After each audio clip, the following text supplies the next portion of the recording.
오늘 하나님이 주시는 말씀은 마태복음 8장 16절부터 22절까지 말씀입니다.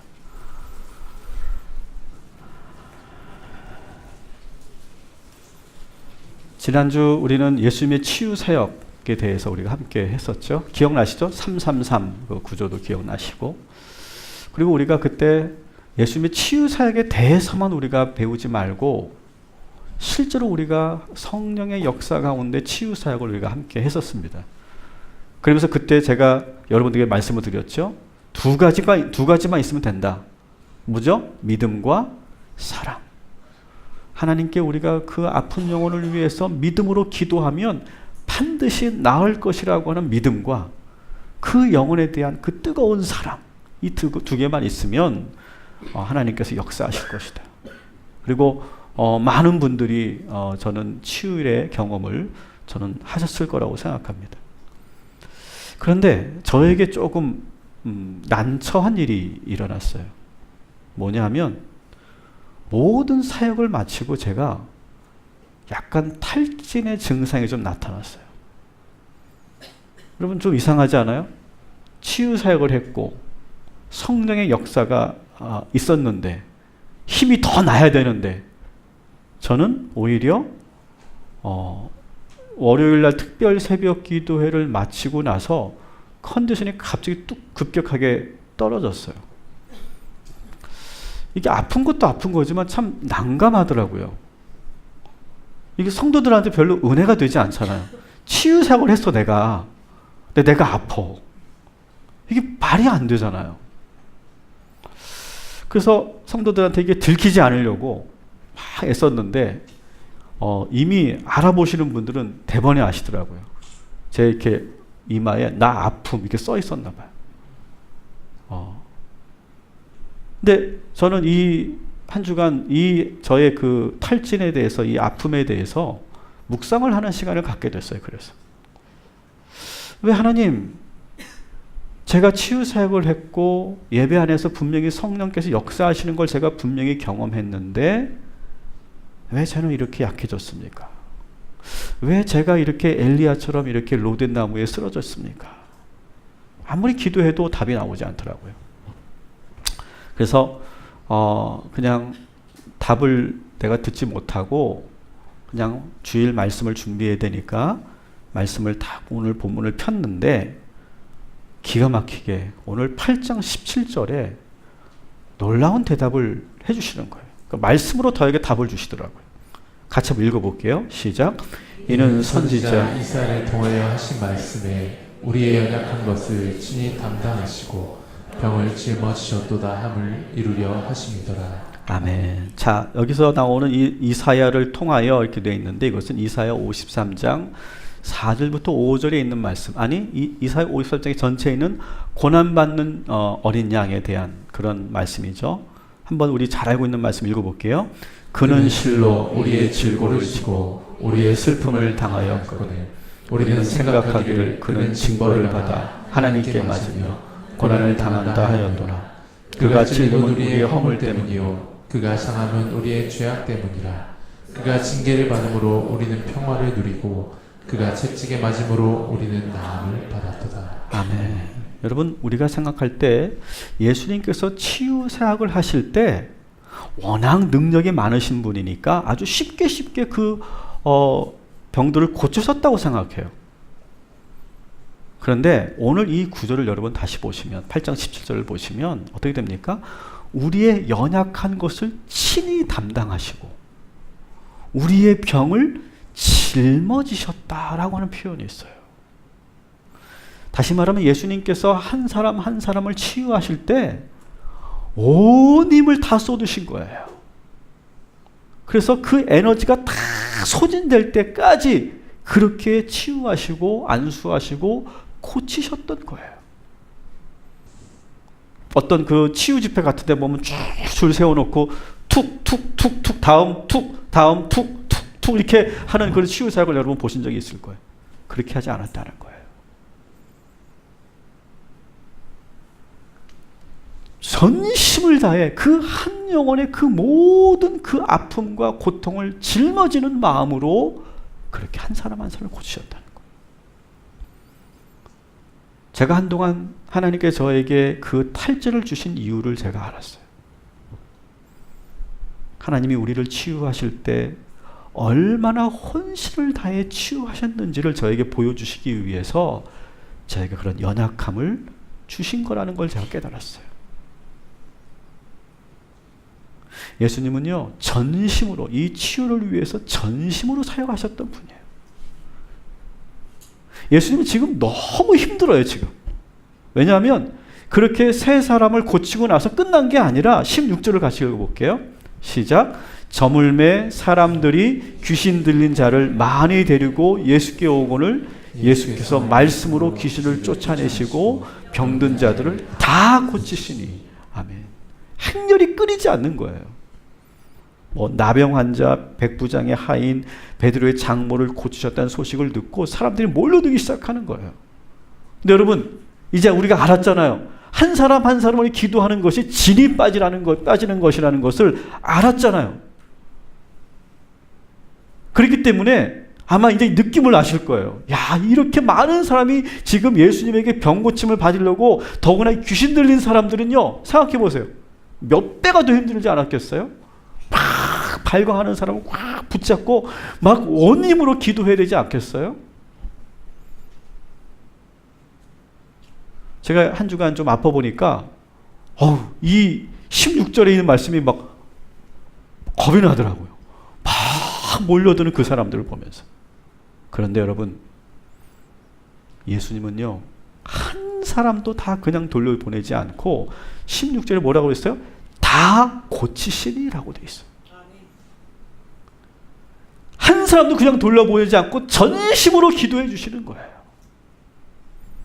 저는 이 말씀을 제가 묵상하면서 제가 답을 얻었어요. 한 영혼을 위해 기도한다는 거. 이것은 그 사람의 연약함을 내가 담당하는 거구나. 그분의 병을 내가 짊어지는 거구나. 저는 그것을 깨달았어요. 그로 인해서 내가 탈진하고 약해져도 감당해야 되는 것이 중보 기도고, 이것이 목회자의 숙명이구나. 하나님께서 저희가 그 깨달음을, 그 연약함을 통해서 깨닫게 하셨어요. 이 때문에 내가 힘들다고 회피하거나 미루지 말고 예수님처럼 끝까지 기도해 주는 것이 주의 종이 해야 될 일이구나. 저는 그래서 한 주간 아팠던 것에 감사하고 그 안에서 말씀으로 저에게 대답해 주신 것에 감사했어요. 여러분, 이것이 어디 주의 종만의 어떤 숙명일까요? 저는 우리 모든 성도들이 누군가를 위해서 사랑으로 기도할 때 그 사람의 연약함을 내가 대신 지고 그 사람의 그 병을 내가 짊어지는 마음으로 우리가 한번 뜨겁게 기도해 보는, 그래서 정말 한 영혼을 우리가 제대로 세워가는, 살려가는 그런 저와 여러분이 되기를 주님의 이름으로 축원합니다. 예수님이 놀라운 치유의 기적을 일으키자 사람들이 더 몰려들기 시작해요. 18절 한번 읽어볼게요. 시작. 예수께서 우리가 자기를 애워싸는 것을 보시고 건너편으로 가기를 명하시니라. 아멘. 자, 18절을 여러분 보시면 참 이상해요. 사람들이 막 몰려드는 거예요. 이제 뭐 병든 자들만 오는 것이 아니라 이제 막 소문을 듣고 이제 뭐 모든 사람들이 막 모여드는 거야. 막 애워싸요. 줄을 서는 정도가 애워싸요. 자, 이거는 뭐예요? 예수님의 사역이 지금 급속도로 부흥하고 있다는 증거예요. 교회 목회적으로 본다면 이건 지금 목회적으로 성공하고 있다는 거예요. 근데 예수님이 어떻게 하신다고요? 예수님이 다른 곳으로 건너가려고 하셨어요. 어디로 건너가려고 하셨냐면 8장 28절에 나오고, 그날 우리가 볼 텐데, 그 본문을 대할 때 우리가 볼 텐데, 지도를 보시면 거라사 혹은 가다라라고 하는 곳으로 건너가세요. 완전히 가버나움에서 반대편에 있는 지역으로 건너가시려고 하는 거예요. 이 지도를 여러분 이제 자주 볼 거예요. 우리가 갈릴리를 얘기할 때. 자, 갈릴리 바다는 엄밀한 말의 의미에서 바다는 아니라는 거 아실 거고요. 이 갈릴리 바다 근처에는 우리가 잘 알고 있는 그런 지명들이 많이 나와요. 벳세다, 가버나움, 게네사렛, 막달라, 디베랴, 거라사. 그러니까 이런 지명들이 나오면 아, 이거는 갈릴리 지역에서 행하신 일들이구나, 이렇게 이해하시면 돼요. 근데 만일 저라면 여러분, 이 가버나움에서 이렇게 많은 사람들이 애워싸고 몰려든다면 이때 뭐를 해야 될까요? 이거를 기회로 삼아야 돼요.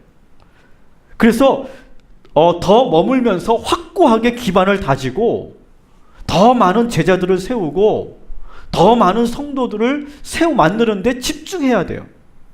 근데 예수님은 지금 이 모든 것을 다 뒤로 하고 지금 건너서 거라사로 지금 가려고 하시는 내용이에요.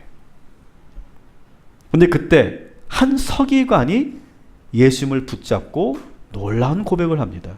19절 시작. 한 서기관이 나와 예수께 아뢰되 선생님이여 어디로 가시든지 저는 따르리이다. 아멘. 자, 여기서 말하는 이 서기관은 누굽니까? 서기관은 율법을 연구하고 율법을 가르치는 사람이에요. 대부분이 바리새인 출신들이 이 서기관 역할을 많이 했어요. 그래서 그들을 랍비라고도 불러요. 그리고 성전에서는요, 성경을 필사하거나 성전에 관련된 신앙에 관련된 공문서들을 이렇게 작성하는 소위 고위 공무원이라고 봐도 좋아요. 지금 이 사람이 예수님의 제자가 되겠다고 하는 거거든요. 이 서기관이 왔다는 것은. 그러니까 적절한 예는 아니에요. 그냥 여러분이 이해하고 그냥 쉽게 여러분이 이해하시도록 돕기 위해서 제가 말씀드리는 거. 오늘날로 본다면 서울대 어느 교수님이 혹은 우리 화성시 시장님이 우리 동탄 꿈의 교회 등록한 거랑 똑같은 거예요. 여러분, 이런 분들이 우리 교회 등록하면 제가 어떨까요? 일단 표정을 감출 수 없을 것 같아. 표정 관리가 안 될 것 같아. 그만큼 좋겠죠. 그냥 곧바로 그냥 사가지고 신방 잡고 그냥 막 환영하겠죠. 아마 예수님의 제자들도 좋았을 거예요. 야, 우리 선생님에게 지금 서기관 출신이 제자가 된대. 야, 우리 선생님 대단하신 분인가 봐. 좋았을 거예요. 더구나 이 서기관이 뭐라고 말합니까? 그냥 온 것이 아니라 선생님 어디로 가시든 제가 따르겠습니다. 아주 믿음도 참 좋아. 그 당시 여러분 예수님의 제자들은 다 출신들이 좀 그렇잖아요. 뭐 어부들, 뭐 세리들 그런 사람들이잖아요. 그런데 지금 이렇게 귀한 사람이 서기관이 이렇게 제자가 된다고 하니까 완전히 사실은 이 서기관이 예수님에게 푹 빠져 있는 게 분명해요. 그런데 여러분 예수님이 뭐라고 말씀하시는지 아세요? 너무너무 좋은 상황인데 우리 20절 한번 읽어보겠습니다. 시작. 예수께서 이르시되 여우도 굴이 있고 공중의 새도 거처가 있으되 인자는 머리 둘 곳이 없다 하시더라. 아멘. 이 말을 들은 제자들과 이 서기관은 어떻게 했을까요? 이게 뭔 소리지? 뭔지는 잘 모르겠어요. 이 말이 뜻도 잘 모르겠고, 근데 이것이 환영하는 말일까요? 어떤 말일까요? 이게 환영하는 말 같지는 않잖아요. 느낌으로 보면. 제자들이 당황했어요. 선생님 왜 저러시지? 이 귀한 분, 이렇게 귀한 분이 여기 있는데 왜 꼭 여기서 이런 말씀을 하시지? 아마 서기관도 막 표정 관리가 안 됐을 거예요. 얼굴이 불그락불그락 했을 거예요. 여러분 예수님이 이 말씀을 하신 의미가 뭘까요? 한번 제가 좀 풀어드릴게요. 이게 너무 뻥 찌는 말씀이거든요. 좀 이렇게 그러시냐고 걱정하지 말라고 당신 내가 속성 코스로 내가 율법 완전히 내가 마스터할 수 있도록 도와주겠다고. 뭐 능력 필요하시냐고 능력 당신에게 전수해드리겠다고. 뭐 그렇게 해야 되는 거 아니겠어요? 근데 전혀 그런 말씀 없으시고 이상한 말씀 하셨는데 이게 뭐냐? 당신이 나의 제자가 되신다고요? 저는 그 어디에도 머리 둘 곳이 없는 그런 사람입니다. 정말 나를 따를 수 있으시겠어요?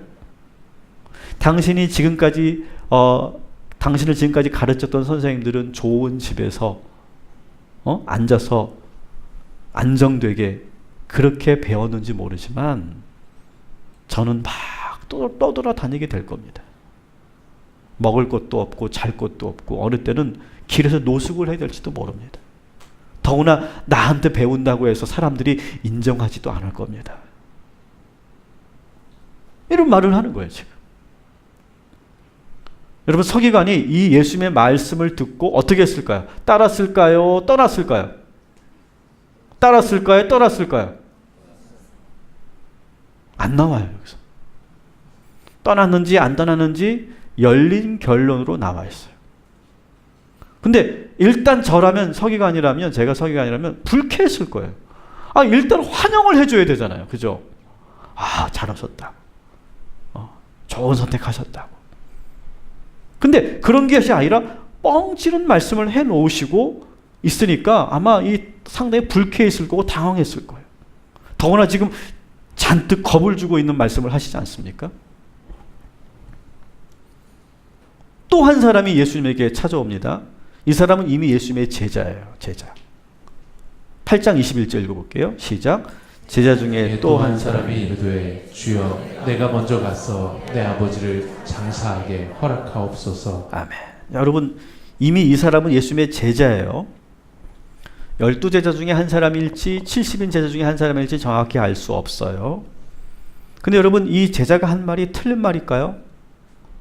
여러분, 율법적으로도요, 부친을 위해 장사 지내는 것, 이것은 자식으로서 당연히 해야 되는 경건한 의미예요. 그래서 부모를 장사 지낼 때는 율법을 지키는 것도 일단은 유예시켜줬어요. 그만큼 중요하기 때문에. 그래서 상식적으로 여러분이 예수님이라면 이렇게 제자가 와서 말하면 어떻게 해야 될까요? 그래. 가서 빨리 아버님 장례 잘 치르고 돌아와. 나도 곧 조문 갈게. 그렇게 말해야 되는 거 아니겠어요? 근데 예수님은 또 22절에 뭐라고 말씀하세요? 시작. 예수께서 이르시되 죽은 자들이 그들의 죽은 자들을 장사하게 하고 너는 나를 따르라 하시니라. 아멘. 하여튼 오늘 예수님이 좀 이상해. 그죠? 여러분의 표정도 좀 이상해 오늘. 예수님이 오늘 좀 이렇게 컨디션이 안 좋으신 건지 말씀을 계속 하시는 말씀마다 다 좀 이상하게 들려요. 여러분, 실제로 이 예수님의 이 말씀은 많은 사람들이 오해하는 말씀이고, 이거는 정말 유교적으로 봐도, 우리가 도리로 봐도, 인륜적으로 봐도 어떻게 이런 말씀을 하실 수 있냐고 많은 사람들이 예수님을 비판할 때 이 말씀을 들먹이는 말씀이에요. 근데 여러분, 우리가 이제 예수님에 대한 그 행적과 말씀을 우리가 쭉 볼 거 아니에요? 그런데 우리가 이제는 예수님의 화법을 좀 우리가 이해할 필요가 있어요. 예수님은 제자들과 사람들과 어떤 말을 할 때 그 말에 대한 그런 답을 하시기보다는 그 맥락 속에서 당신이 하시고 싶은 거기에 있는 사람들에게 가르치시고 싶은 말씀을 하실 때가 많이 있어요. 그래서 어느 때는 우리가 이해할 수 없는, 그리고 상당히 모순된 말씀을 하실 때가 종종 있었어요. 제가 예를 들어 볼게요. 마태복음 10장 34절부터 36절을 한번 같이 읽어보면 이 말씀 정말 이상해요. 이 말씀을 좀 지웠으면 좋겠어. 성경에서 읽어볼게요. 시작. 내가 세상에 화평을 주러 온 줄로 생각하지 말라. 화평이 아니요 검을 주러 왔노라. 내가 온 것은 사람이 그 아버지와 딸이 어머니와 며느리가 시어머니와 불화하게 하려 함이니 사람의 원수가 자기 집안 식구리라. 아멘. 뭐래요? 원수가 식구래요, 식구. 그리고 화평을 주러 온 게 아니고 나는 불을 주러 왔대요. 아버지와 아들이, 시어머니와 며느리가 막 불화하게 하러 왔대요. 이 말씀은 좀 삭제됐으면 좋겠어요. 이런 말씀을 좀 하시고요. 또 이방인 여인이 자기 딸을 고쳐달라고 한국하게 부탁하는데 예수님이 뭐라고 하신지 아십니까? 15장 26절 시작. 자녀의 떡을 취하여 개들에게 던짐이 마땅하지 아니하니라. 아멘. 그 여인에게 뭐라고 말하는 거예요? 개라고 말하는 거예요. 그래서 사실은 이 제자들이 예수님을 따라다니면서 이런 말씀을 종종 하셨거든요. 그래서 에이? 이게 무슨 말씀이야 이게? 요즘 말로 이게 뭐예요? 갑분싸죠. 갑분싸. 갑자기 분위기 싸해지는 말씀.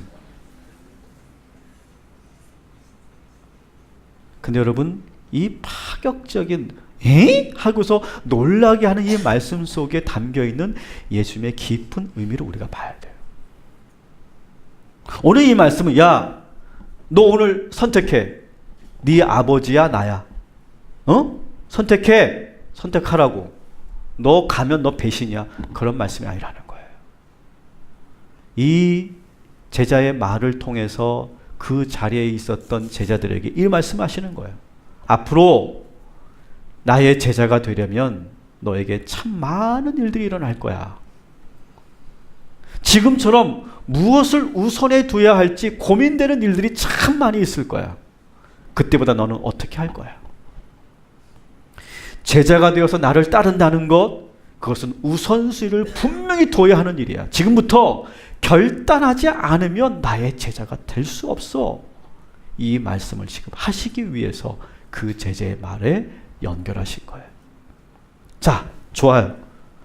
우리가 또 궁금한 것은 이 제자는 예수님을 계속 따랐을까요? 아니면 집으로 돌아갔을까요? 여기도 답이 없어요. 이것도 열린 결론으로 끝나요. 어쨌든 저는 이 예수님의 이 모든 말씀들을 제가 묵상하면서 참 많은 생각을 하게 됐어요.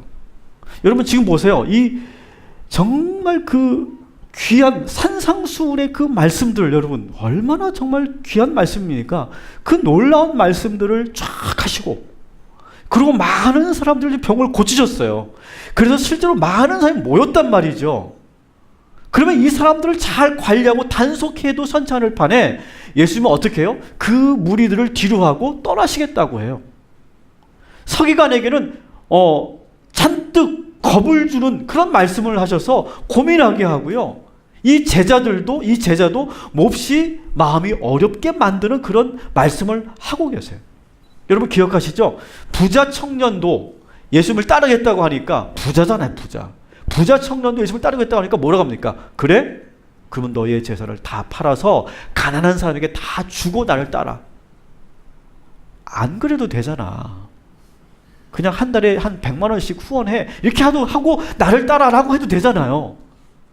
근데 예수님은요, 이 기회에 성도들을 모으고 제자를 모으는 것이 아니라 오히려 결국 다 흩어지게 만들고 떠나게 만드는 그런 말씀을 하신다는 거예요. 왜 그러셨을까? 따라합시다. 일부러 떠나게 하신 것이 아니라 고민하게 하신 것이다. 여러분, 고민이 전 나쁜 게 아니라고 봐요. 서기관은 사실 예수님의 제자가 된다는 것을 아주 단순하게 생각했던 사람이에요. 이번에는 이분한테 내가 배워야 되겠다. 이전에 많은 선생님들이 있었는데 이번엔 이 선생님한테 배워야겠다. 이 선생님의 집에 가서 내가 또 말씀을 배워야지. 그렇게 단순하게 생각했던 거예요. 예수님은 그 마음을 아셨던 거죠. 여러분, 예수님의 제자가 된다는 것은 이런 게 아니에요. 서기관이 생각하는 것과 같은 그런 게 아니에요. 낭만적이지 않다는 거예요. 실제 상황이라는 거예요. 그래서 예수님은 제자들에게 계속 말씀하십니다. 계속 이런 말씀을 하시죠. 10장 22절. 같이 읽습니다. 시작. 또 너희가 내 이름으로 말미암아 모든 사람에게 미움을 받을 것이나 끝까지 견디는 자는 구원을 얻으리라. 아멘. 나로 말미암아, 나 때문에 너희들이 많은 고난을 받고 미움을 받을 거다. 반대로 얘기해야 되는 거 아니에요? 야, 나를 따르면 너희들 잘 될 거야. 그렇게 말하는 게 아니라는 거예요. 예수님은 성도가 되고 제자가 되겠다고 모여든 그 사람들의 환상을 와장창 깨는 얘기를 하세요. 야, 예수님을 믿으며 축복받고 성공하고 모든 일이 잘 되겠지. 그런 기대감을 와장창 깨시는 거예요. 예수님의 제자가 되면 출세하고 내가 높은 자리에 오르겠지. 그것도 와장창. 예수님을 따르면 병도 고침받고 배고플 일 없겠지. 그것도 와장창. 모든 우리들의 생각과 의도를 다 무너뜨리세요. 그래서 실제로 많은 사람들이 예수님을 따랐다가 다 떠나갑니다. 예수님은요, 계속 모으는 작업을 하신 것이 아니라 모여든 사람을 흩트는 작업을 계속하고 있었다는 거예요. 저는 이 말씀이 참 도전이 돼요. 제가 목회를 하면서, 제가 이 개척교회를 하면서 참 도전이 되는 말씀이에요. 야, 이 말씀을 내가 어떻게 적용할 것인가?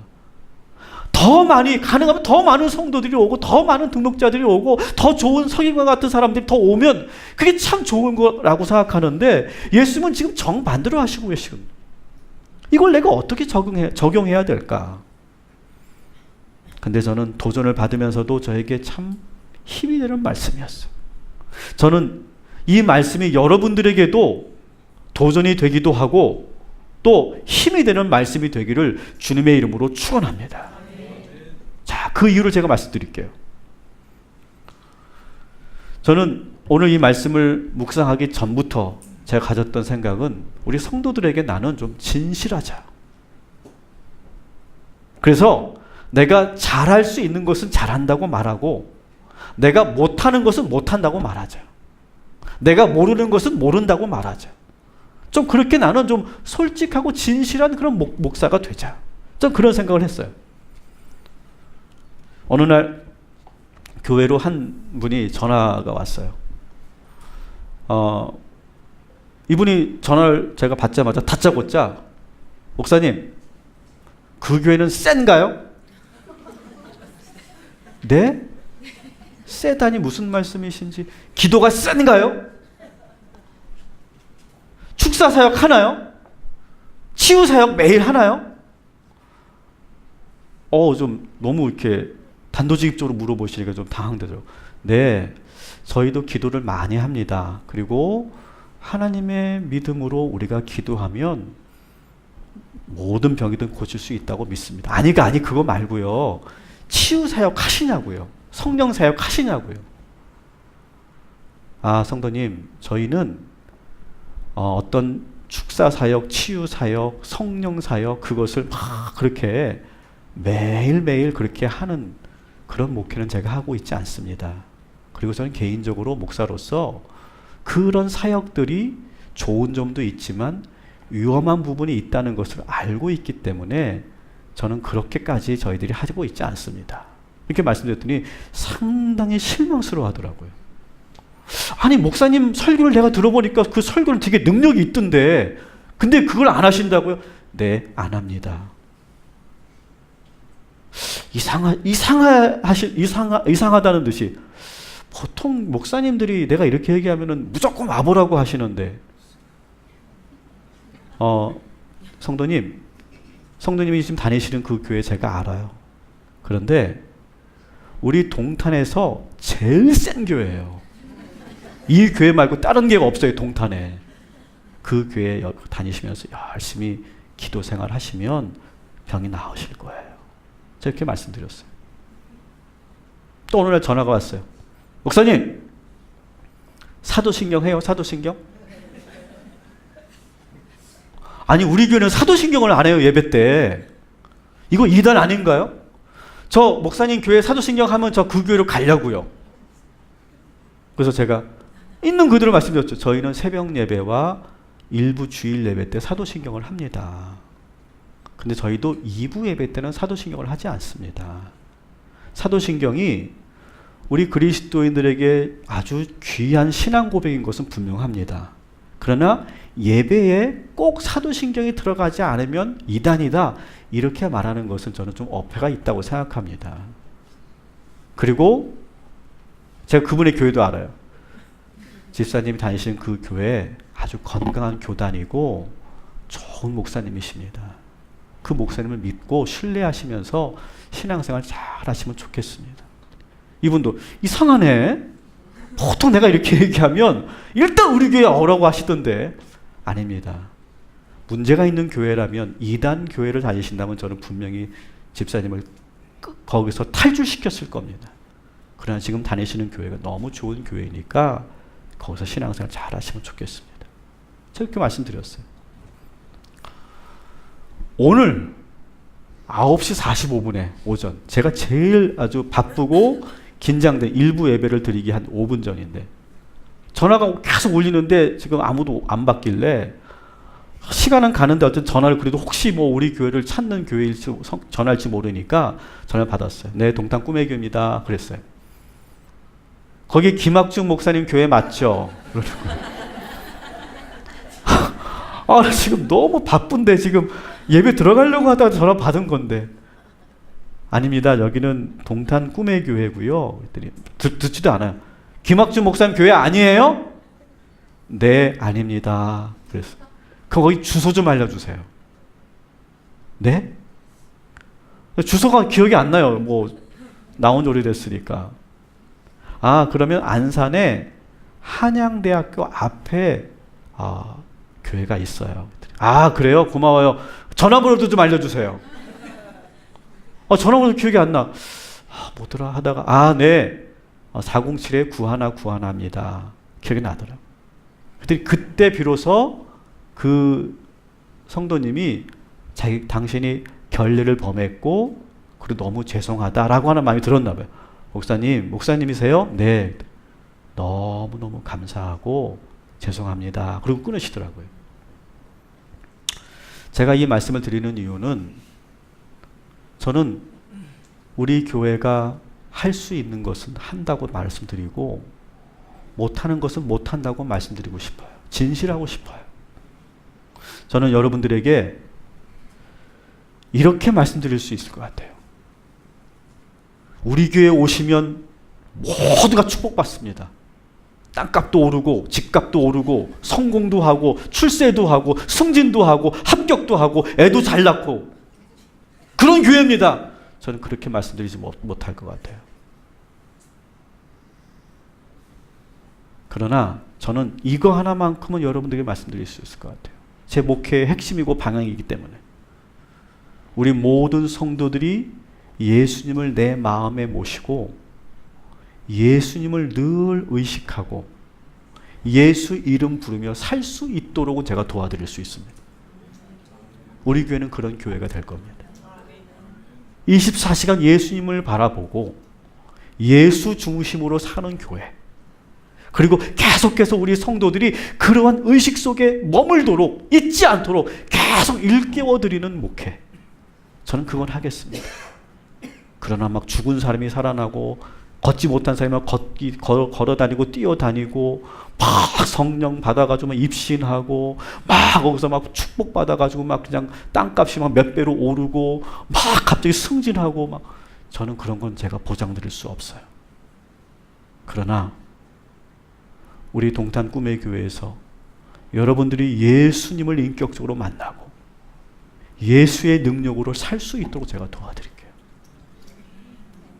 저는 할 수 있는 것은 할 수 있다고 말하고 할 수 없는 것은 저는 할 수 없다라고 저는 말씀드리고 싶어요. 따라합시다. 진실합시다. 저는 이것이 여러분의 삶에서도 적용되면 좋겠어요. 여러분 우리가 장사하다 보면 또 거래처 사람들을 만나서 우리가 대화하다 보면 뭔가 내가 세일즈를 하다 보면 어떻게 됩니까? 사실은 없는 거, 안 하는 거, 못 하는 건데 어떻게 해요? 다 할 수 있다고. 나한테 맡겨만 달라고. 무조건 내가 해낸다고. 우리가 그럴 때가 참 많아요. 여러분 그게 당장은 뭔가 효과가 있는 것 같고 매출이 좋아질 수 있을지 모르겠지만 내가 할 수 없는 것을 할 수 있다고 말했다가 나중에 여러분 신뢰를 잃어버리고 신용을 잃어버리면 더 큰 낭패를 보게 되지 않습니까? 저는 여러분의 직업이 어떤 직업이든 진실하기를 소망합니다. 솔직하게 여러분들이 다가설 때 그 진실이 전달돼서 정말 하나님께서 축복하시는 그런 결과를 낳게 될 줄 믿습니다. 저는 또한 제가 이 강단에 설 때만 하나님께서 저에게 능력을 주신다고 좀 믿어요. 근데 제가 이 강단을 내려오면, 저는 이 강단을 이렇게 내려오면 저는 그냥 여러분과 똑같은 사람이에요. 평범한 사람이에요. 그러니까 저를 너무 이상적으로 보지 않으시면 좋겠어요. 그리고 저에게 실망하실 수도 있고, 제가 여러분에게 상처를 드릴 수도 있어요. 그리고 저는 연약해요. 월요일 아팠다고 그러잖아요. 그리고 저는 또 상처도 잘 받아요. 그래서 저를 너무 상처 주는 말 하지 마세요. 그리고 저는 고민이 많으면요, 잠을 못 자요. 그렇게 소심한 사람이에요. 연약하고 부족한 사람이에요. 그냥 나무 막대기 같은 사람이에요, 저는. 근데 하나님께서 들어 쓰시는 거예요, 그냥. 들어 쓰실 때만 저는 주의 종이고, 주님이 내려놓으면 저는 아무것도 아닌 거예요. 우리 한번 옆 사람과 이렇게 인사합시다. 우리 진실해집시다. 여러분, 우리가 교회 생활하면서도 너무 우리가 막 가면을 쓰고 우리가 뭔가 대단한 사람들인 것처럼 우리가 그렇게 살지 말고 좀 진실했으면 좋겠어요. 저도 그렇고 여러분도 그렇고 숨김없이. 그리고 그 사람의 연약함이 보이면 막 실망하거나 막 화내는 것이 아니라 덮어주고 감싸주고. 왜? 나도 그런 사람이니까.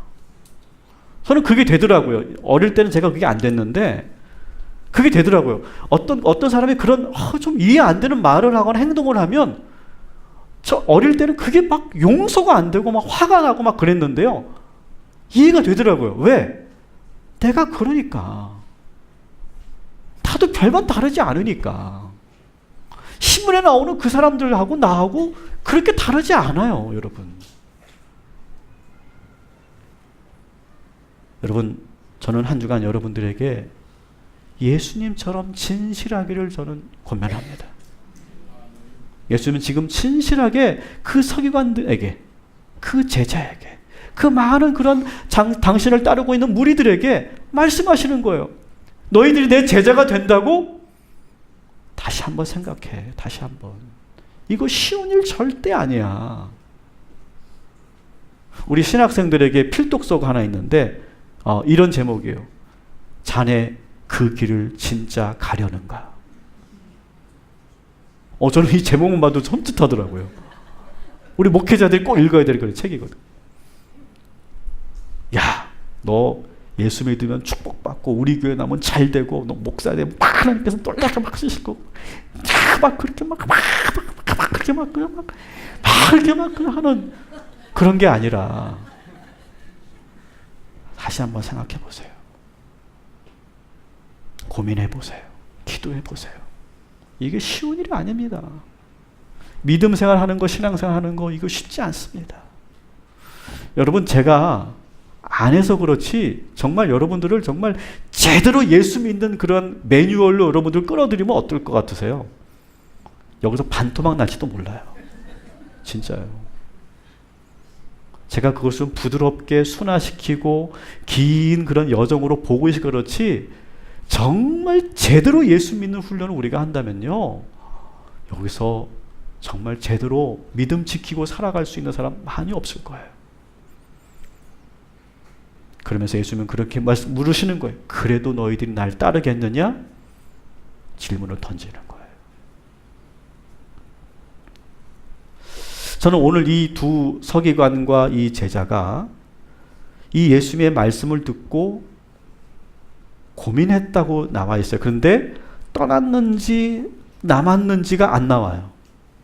열린 결론이기 때문에 그래요. 저는 이렇게 믿어요. 이들이 그 당시에는 너무 당황스러워서 떠났다가 저는 다시 돌아온 줄 믿습니다. 저는 그렇게 믿어요.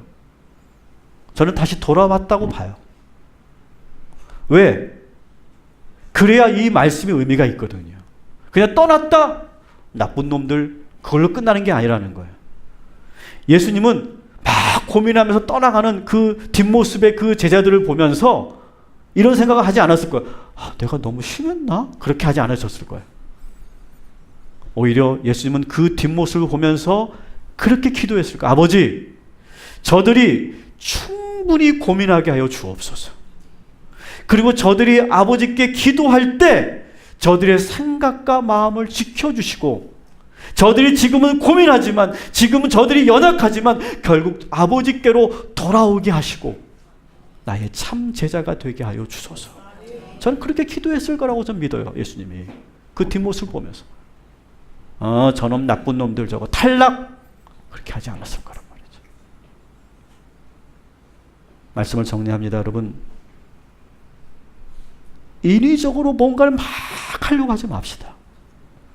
막 내가 수단과 방법을 가리지 않고 막 불안하게 막 억지로 뭔가를 만들어내려고 하는 그런 액션을 취하는 순간 우리의 삶은 정리가 되지 않고 막 나는 한 번 거짓말하기 시작해 보세요. 여러분, 계속 거짓말하게 되잖아요. 계속 숨기게 되잖아요. 여러분, 진실하게 하나님께 맡기고 잠잠히 기도하고 고민할 때는 정말 처절하게 치열하게 고민하고, 그러면서도 결국 하나님의 그 계획대로 방법대로 이루어가는 저와 여러분이 되기를 주님의 이름으로 축원합니다.